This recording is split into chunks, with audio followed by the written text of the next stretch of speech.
안녕하세요. 지적 허세의 정석 미국아재 오사입니다. 안녕하세요. 미국아재 공돌입니다. 오늘은 AI에 대해서 좀 얘기해 보려고 하는데 AI 뭐 사방에서 요새 AI 얘기를 하잖아요. 그렇죠. 마치 AI를 모르면 막 엄청나게 낙오되는 것 같고 좀 난리란 말이에요. 그래서 뭐 AI 때문에 뭐 잡이 엄청나게 없어질 거다. 뭐 그리고 이미 또 없어진 잡도 있는 것 같고. 그래서 오늘 과연 그럼 우리는 어떻게 해야 되는가 이 AI 시대에 그거에 대해서 좀 얘기를 해보려고 그래요. 좋은 생각인 것 같습니다. 저만 해도 실생활에서 AI를 엄청 많이 쓰고 있거든요. 그냥 사소한 것부터 복권 번호도 AI한테 간단하게 물어보고 그래요. 야, 그걸 다 거기다 물어보냐? 대단하시다, 진짜. 근데 그러면 요새 지금 뭐 사실 AI 때문에 많이 없어지는 잡 중에 무슨 우리 이미 유튜브나 딴 데서 엄청 나오잖아. 무슨 뭐 반복적인 거, 데이터 엔트리, 리서치에 관한 거, 뭐 병원 같은 경우는 이미지 생성이라든가 이런 것도 다 이제는 AI가 너무 잘하고 있고 완벽하지는 않다고 쳐도. 그래서 우리는 오늘은 그런 거보다 앞으로 그럼 이 AI 시대에 우리는 무엇을 해야 되는가에 관한 얘기를 좀 더 많이 해봤으면 좋겠어요. 그래서 지금 보니까 사방에서 뭐 말하기로는 지금까지 나온 결과로는 이제 AI 시대에서 아직까지 그나마 좀 안전하다고 할 수 있는 게 일단 사람들에게 감정으로 대화할 수 있는 거, 무슨 헬스케어라든지 무슨 상담, 간호사 뭐 이런 것들, 그런 게 첫째로 필요하다 그러고, 그리고 둘째로는 육체적 노동이 필요한 것들. 그리고 아직 로봇이 많이 발전했다고 해도 보면 계단 오르다가 굴러 떨어지고 막 그러잖아요. 그러니까 뭐 그것도 그렇고, 예를 들어서 무슨 배관 일 같은 걸 한다 그러면 사실 배관은 어느 집을 가나 다 조금씩 틀리잖아. 그렇죠. 그러니까 그거는 뭐 AI한테 미리 입력을 시켜놓고 이렇게 해라 할 수도 없지만, 뭐 아직까지 그렇게 할 수 있는 로봇도 없지만, 뭐 미래는 어떻게 될지 모르지만, 그래서 뭐 배관 일, 전기공 일, 또는 뭐 창문 같은 거 가는 일, 그런 건 아직까지도 이 전문가가 이렇게 미세하게 이렇게 봐가면서 이렇게 할 수 있어야 되는 거니까 아직까지는 그런 기술적인 게 필요한 거. 그래서 미국에서도 요새는 대학을 안 가고 전부 다 그 기술 학교를 가는 사람이 엄청나게 많이 늘었다 그러더라고. 많은 사람들이 이제 그렇게 생각을 하는 거지. 그래서 기술직이 두 번째, 그리고 세 번째로 지금 생각하는 게 면허증이 있어야 되는 직장들. 약사, 의사, 변호사 이런 것들. 왜냐하면 약 같은 거나 변호사나 이런 걸 보면 결국에는 아무리 AI가 했어도 이 면허증이 있는 사람이 맨 마지막에 허락을 해, 이게 맞다라고 아직까지는 확인하는 거는 면허 있는 사람이 해야지, 그거를 스킵하고 그냥 쭉 할 수는 없으니까. 일단 아직까지는. AI는 생각 없이 이제 단순 반복되는 일들, 이제 그런 것들은 충분히 대체가 가능한데, 그러니까 사람의 판단이 들어가야 아직도 되는 그런 일들이 꽤 있더라고. 그죠. 그래서 그런 예도 있고, 그래서 일단은 정리해 보자면 사람 감정이 필요한 거, 면허가 필요한 거, 아니면 육체 노동이 필요한 그런 세 가지 정도는 일단은 아직까지는 안전하다, 뭐 이런 얘기가 있는데, 가장 중요한 거, 우리는 안전한가? 우리 오사, 이 공돌이, 우리의 직장은 안전한가? 이것도 되게 중요한 건데, 혹시 회사에서 AI 쓰나? 저희 회사는 드디어 이제 AI에 대한 룰을 적용하기 시작했어요. 그러니까 이제 그 룰을 초안을 작성하고 있어요. 근데 지금까지 아직까지 회사 자체적으로는 AI를 써도 된다 안 된다 이런 말은 없고요. 근데 이제 저 스스로가 알아서 잘 쓰고 있죠.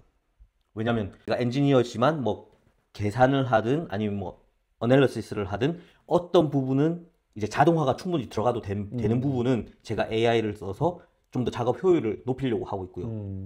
이제 뭐 빌딩 코드 이런 것도 AI가 찾아줄 수 있겠네. 옛날 같으면 우리 그 코드 있는 책을 이렇게 두꺼운 걸 맨날 펴가지고 공부를 했잖아. 그래서 엄청 전 AI에게 감사를 하고 있습니다. 왜냐하면 물론 AI가 항상 옳은 말만 하진 않잖아요. 그렇지. 그것 또한 저의 판단으로서 이제 제가 그렇게 입력을 자세하게 해주면 AI가 자료가 어디서 나왔고 만약 이 공식을 쓰는데 이 공식이 어디서 나왔다, 그걸 제가 얘기해달라고 해요. 그럼 얘가 그걸 표시해준단 말이에요. 그럼 제가 거기 가서 한번 더블 체크를 하는 거죠. 항상 팩트 체크, 그리고 자료 출처 체크, 그걸 반드시 해야 돼요. 그렇게만 한다면 제 생각엔 굉장히 효율적인 툴이라고 생각합니다.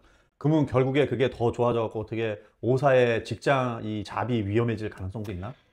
제가 워낙 잘하다 보니까 그렇진 않지만 저 같은 경우는 이제 구조기술자, 건물들이 물론 획일화된 건물이라면 상관없겠지만 획일화된 건물들도 역시 지역이 항상 틀리잖아요. 그렇지. 이게 뭐 지진이 많이 발생하는 캘리포니아 땅에 있을 수도 있고, 그렇지. 아니면 지진이 없거나 아니면 뭐 홍수나 뭐 많은 게 있지. 땅이 얼마나 든든한 땅인지도 그런 게. 그 변수가 너무 많아서 향후 한 12, 20년 간 정도는 그래도 AI가 사람을 대체할 수 없다고는 생각됩니다. 그 최소한 그 분야에서는. 그렇죠. 그러면 은퇴할 때까지는 어떻게 버텨볼 만한가? 제가 예, 그럴 것 같네요. 그럼 공돌이 형님은 회사에서 AI를 쓰시고 계신가요? 꽤 많이 쓰지. 이미 그 AI 때문에 사람들도 많이 잘려가고 있고. 그러니까 일단 IT 분야에서는 AI가 오는 바람에 옛날에는 전화를 해서 IT 서포트가 있잖아. 전화를 해서 이거 고쳐줘 뭐 이런 거 하는데 지금도 있긴 있어. 그렇지만 옛날만큼 많이 사람이 필요 없었던 것 같아. 그러니까 축소를 시키고 요새는 챗봇이라 그러잖아. 이렇게 예. 그냥 물어보면 걔네들이 답을 해주잖아. 그러니까 상당히 많은 게 그러는데 옛날보다 훨씬 좋아졌어. 옛날에는 내가 물어보는 것과 상관없이 이렇게 기계적인 답이 나서 막 짜증이 났었는데 이거 왜 하나 그랬는데 이제는 얘가 잘해. 그래서 야 이제 이거 정말 쓸만해졌네 그랬는데 그러고 보니까 내 IT 디파트먼트에 있는 친구가 그러더라고. 엄청 잘리고 있대 지금. 그리고 자기네들조차도 이 챗봇 이런 걸 자기네들도 쓰다 보면 내가 여기 있을 이유가 없는데 이게 이렇게 하면 이런 느낌이 든다는 거야. 그 쓰면서 이제 위협을 느끼고 있군요. 그러면서 그러고 있고 그리고 그 친구 말로 그러더라고. 자기가 지금은 괜찮은데 한 5년 정도 남았다는 느낌이 든대. 자기 잡이. 그래서 그 친구도 심각하게 5년 뒤에 난 무엇을 할 것인가에 대한 고민을 하더라고. 그리고 당장 우리 회사 같은 경우는 챗 GPT를 쓰지는 않지만 챗 GPT와 거의 똑같은 거를 사용을 해. 그것처럼 쓰긴 하지만 뭔가 이렇게 우리 회사 것만 이렇게 독립을 시켜서 그러니까 뭐 거기서 라이센스를 받았던 애고 조금 이렇게 바꿔서 변형을 해서 쓰는지 모르지만 왜냐하면 회사들이 회사 기밀이 챗GPT 서버로 가는 걸 두려워하기 때문에 챗GPT를 곧장 쓰는 건 좋아하지 않고 그래갖고 그것도 쓰고 그러니까 뭐 이메일 같은 거 메모 무슨 그런 것들을 쓸 때 아주 좋지. 그리고 심지어는 문법까지도 야 이거 돼? 그러면 걔들이 우리가 톤까지 얘기하면 정확하게 써주고 그러니까 옛날에는 아무것도 없는 데서 내가 썼어야 되는데 그렇죠. 이제는 걔가 어느 정도 써주면 그걸 고치면 되니까 아주 수월해졌지. 옛날 또 하나 되게 큰 변화를 본 거는 이 과학자들이 많이 잘린대. 과학자들이요? 그래갖고 왜 잘리냐면 옛날에 우리 회사에서도 실험을 많이 하는데 그 하던 실험을 옛날에는 과학자들이 실제로 실험을 했는데 그게 몇 년 전부터 더 이상 과학자들이 안 하고 로봇으로 바뀌었어서 원래. 그래갖고 그런 거 뭐 영상에도 나와. 막 이렇게 로봇가 한 번에 수십 개씩 테스트를 하는 거야. 사람이 하던 거를. 그래서 속도가 엄청나게 올라간 거지. 그리고 뭐 로봇은 어차피 잠도 안 자니까 뭐 계속 시킬 수도 있고. 그런데 이젠 로봇을 안 쓴대. 그래서 로봇한테 우리 어떻게 하지? 그랬더니 데이터를 컴퓨터에다가 완전히 다 넣어놓고 시뮬레이션을 돌린다는 거야. 근데 시뮬레이션을 돌려도 진짜 테스트하는 것 같은 결과가 나온대. 그렇게 많은 그럼 이제 그 로봇도 잡을 잃었네요. 로봇도 서 있어. 이렇게 아침에 이렇게 지나가 보면 옛날에 작동하던 로봇가 전원도 꺼져 있어. 내가 볼 때는. 그 인간만 피해를 본 게 아니군요. 그럼 뭐 다. 그러니까 이게 정말 어떻게 우리에게 영향을 미칠지 참 놀랍고 어디서 다가올지 모르겠네요. 근데 이제 아직까지 내가 하는 잡 같은 경우는 우리는 노가다다 보니까 아까 그 세 가지 말한 것 중에 이 몸을 움직여야 되는 거니까 어쨌든 현장에 나가서 봐야 되고 변수가 워낙 많으니까 그거를 일일이 우리가 해줘야 되고 상황의 컨디션이나 이런 걸 다 해줘야 되니까 아직까지는 로봇가 그거를 하지는 못하지. 근데 만약에 진짜 뭐 요새 로봇 많이 개발하고 있잖아. 뭐 보스턴 다이나믹이라든지 테슬라에서도 만들고 있고. 걔네들이 정말 사람처럼 자유롭게 다니면서 뭔가를 할 수 있다면 나도 모르겠어. 내가 퇴직할 때까지 이걸 계속 할 수 있을지 좀 궁금하기는 해. 걱정되기도 하고. 그럼 여기서 AI가 그러니까 우리 실생활에 이렇게 깊이 들어와 있는데 이제 어떻게 해야 저희가 생존을 할 수 있을까요? 글쎄 뭐 우리는 이미 AI를 쓰고 있지만 강제적으로라도 AI를 잘 모르는 분들이라 할지라도 요새 AI에 대한 얘기가 너무 사방에서 많이 나오니까 이게 막 뭔지는 모르겠는데 AI가 막 모르면 무조건 뒤처지는 것 같고 어디서 시작해야 될지도 모르겠고 도대체 AI를 어떻게 난 써야 될지도 모르겠다든지 뭐 그러면 내가 생각하기에는 제일 좋은 방법은 일단 AI를 그렇게 높은 데서부터 알으려고 할 필요 없이 그냥 생활에서 마치 비서를 둔 것처럼 내가 생각하기에 AI는 거의 비서야. 그래서 AI를 비서처럼 내가 궁금한 거를 물어본다든지 조금씩 써보기 시작하면 일을 시켜보면서 점점 그거에 익숙해지는 게 좋을 것 같아. 왜냐하면 요새 유튜브 같은 데 보면 뭐 AI를 이용해서 우리는 한 달에 500만 원을 벌 수 있습니다. 뭐 1000만 원 벌기 막 그러면서 그 AI를 쓰는 무슨 프롬프트도 주고 막 이럴 때는 이 AI를 쓰고 이럴 때는 이 AI를 쓰고 막 얘기하는데 뭐 알 길이 없어. 너무 많아. 그 변화가 너무 많으니까 심하니까. 근데 그거를 쫓아가려고 그러면 내가 회사를 안 다니고 그것만 해도 못 쫓아갈 것 같아. 너무나 변화가 빠르기 때문에. 그렇다면 일단 그냥 내 생활에서 조금씩 내가 쓸 수 있는 데서 써가면서 그거와 익숙해져서 그게 익숙해지면 그 다음 단계로 조금 더 딴 거에서 써보고. 그 표현이 굉장히 마음에 드네요. 그러니까 AI라고 잘 모르겠다고 배척하는 것보다 안 되지. 익숙하게 그럼. 이제 친구처럼 비서처럼 그럼. 때로는 이제 연세 많으신 분들은 손자나 손녀처럼 그럼. 모르는 게 있으면 잘 친근하게 물어보고. 아니 당장 아버님이나 나이 많으신 분들이 자식한테 뭐 물어보면 가르쳐 주는 것도 한두 번이지 왜 전화했어? 막 화내잖아. 그죠, 짜증내고 막 아이씨 막 형님 그러셨군요. 아 미안합니다. 불효입니다.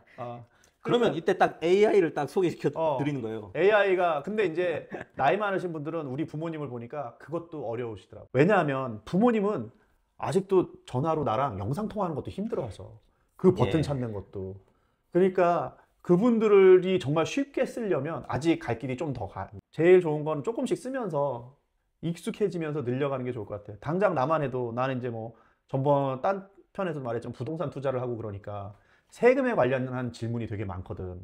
근데 그거를 일일이 내 회계사한테 매번 이메일 보내가지고 그것도 다 보고 그러는데 그게 너무 귀찮은 거야. 그래서 어느 날부터가 GPT가 얼마나 좋은가 해서 GPT라든 뭐 제미나 이런 걸 써보는데 너무 좋은 거야. 회계사를 데리고 있는 것 같아 내가. 그 소스까지 다 가르쳐주면서 그거를 내가 궁금한 거를 다 얘기해주고 심지어는 칭찬도 해주잖아. 너무나 좋은 질문이라 그러면서. 그러니까 그거에 관한 거, 부동산 투자에 관한 것도 그렇고 뭐 여러 가지 보면 생각보다 성능이 아주 좋더라고. 점점 신임이 가서 난 전번에 아주 세금이랑 이런 거 할 때는 너무 좋았어. 그래서 그런 식으로 뭔가 하나를 알면 조금씩 영역을 넓혀갈 수 있을 것 같은. 예, 좋은 말씀이세요. 근데 우려가 되는 건 이게 너무 또 익숙해지다 보면은 그냥 맹신을 해버리지 않을까. 그러면 안 되지. 그래서 그 자세를 항상 잘 유지해야 될 거예요. 너는 나의 비서지. 내가 너를 맹목적으로 믿을 수는 없다. 당연히 그렇지. 이제 자기가 항상 그 검토자라는 그러니까 그렇지. 관리자 입장에서 이렇게 바라봐야 되는 거죠. 결국에는 제일 좋은 방법은 내가 보기에 안 해보신 분들은 내 생활에서 내가 도움을 받을 수 있을 것 같은 데를 조금씩 써보는 걸로 시작을 하고, 그리고 우리가 AI를 쓰는 게 습관이 안 됐을 때는 이런데 AI를 써도 되나 하는, 아예 AI를 쓰겠다는 생각이 안 들 수도 있어. 근데 AI를 자꾸 쓰다 보면 감이 오기 시작해. 이제 여기다가는 AI 써도 될 것 같은데 그러면서, 그리고 써보다 보면 점점점 우리가 처음에는 이상했고 힘들고 했던 것들이 익숙해지면서 그게 힘들지 않고 습관화가 되는 거야. 그러니까 어차피 AI 변화는 피해갈 수가 없어. AI는 계속해서 밀려오고 있고 우리가 아무리 피하려고 해도 피하면 내 삶만 점점 괴로워져. 그래서 결론은 이거를 너무 무서워하지만 하지 말고 조금씩 생활에서 사용을 하면서 익숙해지자. 그러다 보면 어느 순간인가 AI가 두렵지도 않고 오히려 내 삶을 되게 편안하게 해주는 것이 돼 있을 것이다. 뭐 이렇게 얘기하고 싶네요. 그러니까 여러분들도 오늘 당장 이제 AI를 써서 저녁에 뭐 먹을 건지 그 메뉴부터 한번 선택해 보시죠. 다음에 그럼 또 좋은 주제로 돌아오도록 하겠습니다. 감사합니다. 감사합니다.